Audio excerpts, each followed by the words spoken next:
Meaning that these things come along where you have to take action or you reach a tipping point. And for a generation in that I honestly believe if we don't take some action in this area, that we are going to run the risk in a city that is as livable as ours and as respected and admired as ours of having a generation of people who just can't contemplate, by and large, living inside the city of Toronto, and that is not a good thing socially, economically, or otherwise. And so we've got housing back on the city's agenda, and now I think it is time for us to make sure that it is where it needs to be on the province's agenda and on the federal government's agenda. And so that is why this Friday we will host the Toronto Housing Summit, which will be attended by colleagues of mine as mayors and others from city councils in big cities, but also by representatives of the federal and provincial governments. Both of the responsible ministers are going to be here, and they'll be joined, of course, as Anna mentioned, by activists and experts from the housing field. And the goal is quite simple. The goal is to urge all levels of government to take a greater role in addressing the crisis in affordable and social housing facing Toronto, but also facing other Canadian cities. And I want to make it clear today that we are ready, as we have been continuously since I took office, to do our part. And that's why we brought you to 640 Lansdowne Avenue. This is a piece of land, and it's repetitive of other places we've been to identify pieces of land that are now being made available for affordable housing, where the land has been sitting without any identified purpose for years. In this case, this land was declared surplus by the TTC in 1997. So here we stand almost in 2017, and it sits looking as it looks, which is no thing of beauty to look at if you live nearby.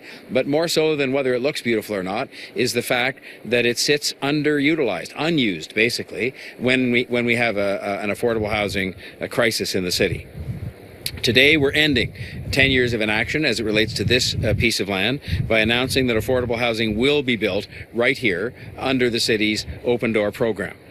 We have, meaning Councillor Bailão and myself, talked about the Open Door program before, and it was recently endorsed by the City Council, though we didn't wait for that to happen in order to move ahead with some of the pieces of land that had been lying underutilized like this for many years. But the goal of the program overall is to get people engaged, to get the city engaged by putting up land, by cutting red tape, by streamlining approvals to get more affordable housing built.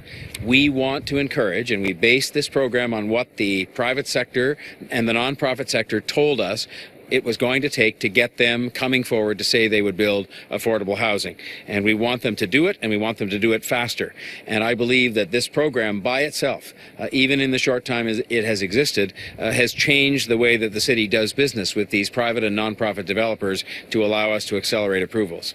In addition to this location, the city is putting up 14 other pieces of land with a total value of $100 million, just the land value, to help address the serious shortage of affordable housing in Toronto. And that is just one part of the ongoing action the City of Toronto is taking on housing.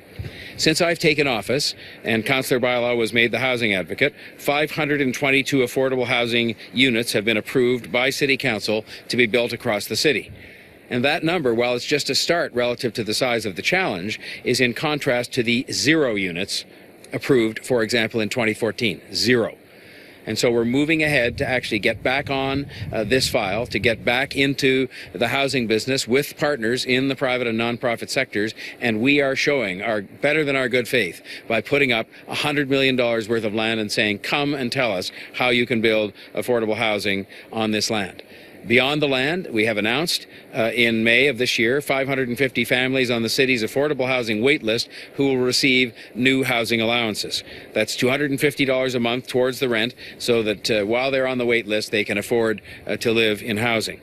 And by the end of this year, on the other side of the ledger, but equally important as part of the challenges we face in the overall housing file, we have invested already by the end of this year $900 million in Toronto community housing repairs since 2013, more than our third of the $2.6 billion total repair backlog the city faced going back a number of years.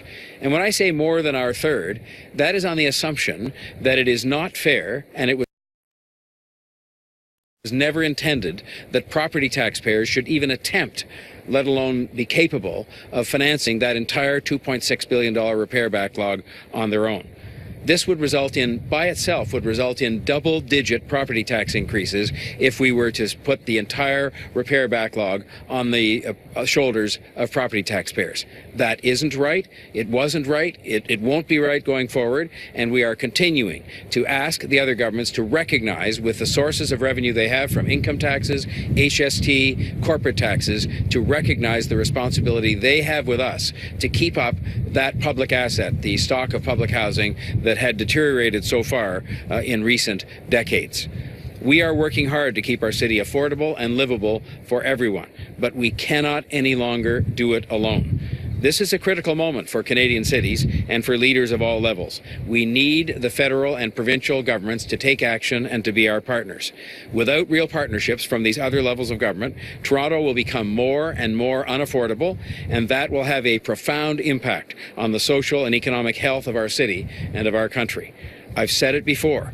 The shortage of affordable housing, we know, is a serious social issue, but it is also an economic issue. It's bad for our prosperity and for the success of our enterprises that employ people in this city if people simply can't afford to live in this city but want to work here. And I believe that our partners at Queen's Park and in Ottawa will respond to this challenge, because they're doing so much now through infrastructure investment to try and build up the economy, to try and make sure we have people employed. I know they care about this city and about our residents and the future socioeconomic health and vitality of this great city, which the world is so admiring and respecting and watching at this moment. And I know they understand how vital housing, affordable housing, is to our climate targets, to our urban Aboriginal population, to the health of our communities across Canada, and how vital it is to address in a long-term manner by increasing affordable housing supply. There are many things discussed from time to time that we can do to look at the question of housing prices and the lack of affordability. But the main thing we can do is to actually move and start to move now, because it takes time to actually build these developments, to increase the supply of affordable housing and maintain a healthy balance of people in this city. A diversity in housing that goes with the diversity of the population, including very hard-working people who are increasingly finding it impossible to live in Toronto. In British Columbia, the City of Vancouver has likewise offered up $250 million in public land for affordable housing to help more units get built quickly. Following that announcement, the province of British Columbia, to $500 million in new money for affordable housing, although the disposition of that money is not yet certain in terms of what Vancouver will get or how it meets up with the offer of $250 million in land. But I will say that the offer of that new money by the province of British Columbia has to be taken as a step forward. Today, Councillor Bailão and I invite our government partners to join our cities in meeting that challenge. And we will have cities from Ontario at the Housing Summit as well, other cities from Ontario, including, I think, London and Ottawa, to be certain. The time to act on this is now, because these decisions do take time. In the case of this land, it would have to be remediated. We would have to have the proposal call. We'd have to have the developers actually then build the building.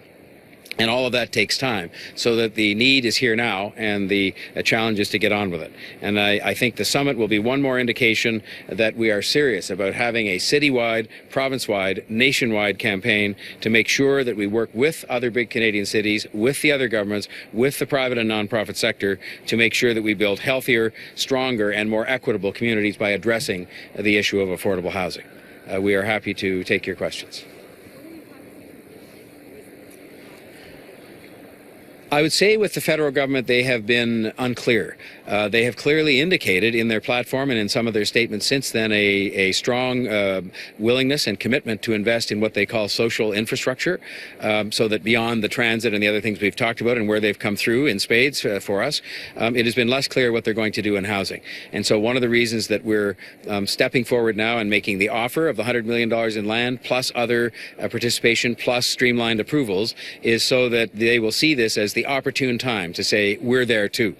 The province, I will say, has been much less precise at all.